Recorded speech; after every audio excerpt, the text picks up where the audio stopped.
Mila. Hello, Jack. Hello, everybody else who's watching, and welcome to Storytime with Grandad. Today's book is from Pingu, and it is Pingu and Robby. It was a fine day for fishing, and Pingu wanted to find the perfect fishing hole. He looked far and wide and finally chose a spot at the bottom of a very slippery slope. The best way down is to slide, he thought, so Pingu found a big block of ice and climbed on board. Down the slope went the ice, and down the slope went Pingu. Swoosh!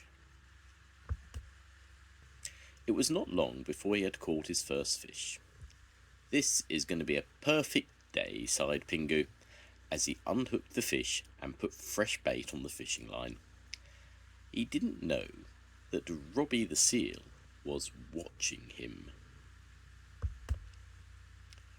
Robbie was hungry, and Pingu's bucket of bait looked delicious.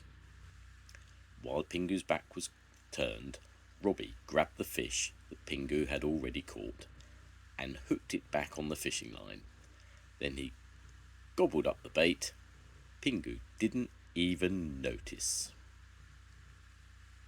Next, Robbie pulled the fishing line so hard Pingu thought he had caught a really big fish. It must be the biggest fish in the sea, thought Pingu. But when he turned round, he saw Robbie the seal laughing as he ate up the bait. Pingu was cross. The naughty seal was spoiling his fun. Then Robbie threw a big snowball and knocked Pingu into the water. I'll teach that seal a lesson, growled Pingu. Pingu put fresh bait on the line and hid behind some ice. Robbie was still hungry, and when he saw the bait, he tried to grab it. But every time he nearly reached it, the bait moved closer to where Pingu was hiding.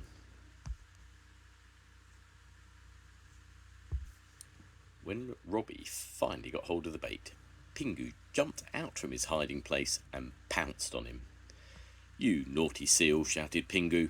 "Now go away and leave me alone." Robbie began to cry. "Don't be too cross," he said. "I only wanted to play."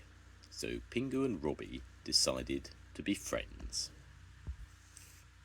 Robbie found Pingu a really big fish, and Pingu gave Robbie all of the yummy bait. Both of them were happy. Then Robbie found an old barrel. "Let's go for a ride," said Robbie to his new friend. Robbie climbed into the barrel, and Pingu pushed him across the ice. "Jump in," cried Robbie as they came to a slope. Pingu made it just in time, and the barrel went flying down the slippery ice. Swoosh! Pingu and Robbie pulled the barrel back up the icy hill.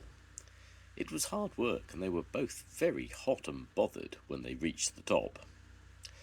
"There must be an easier way than this," said Pingu.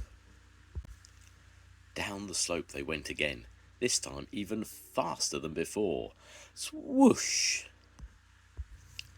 Robbie quickly climbed back up the slope.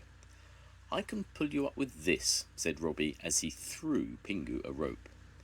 "It will be much easier." "What a clever idea," said Pingu.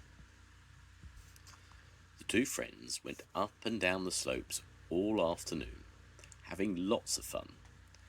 Then, on the last turn, Robbie fell out of the barrel and Pingu crashed into a snowbank. Robbie rushed down the slope.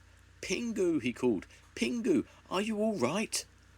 Poor Pingu was trapped under the snow and ice. He couldn't move at all. "Don't worry, Pingu," said Robbie. "I'll go and get some help."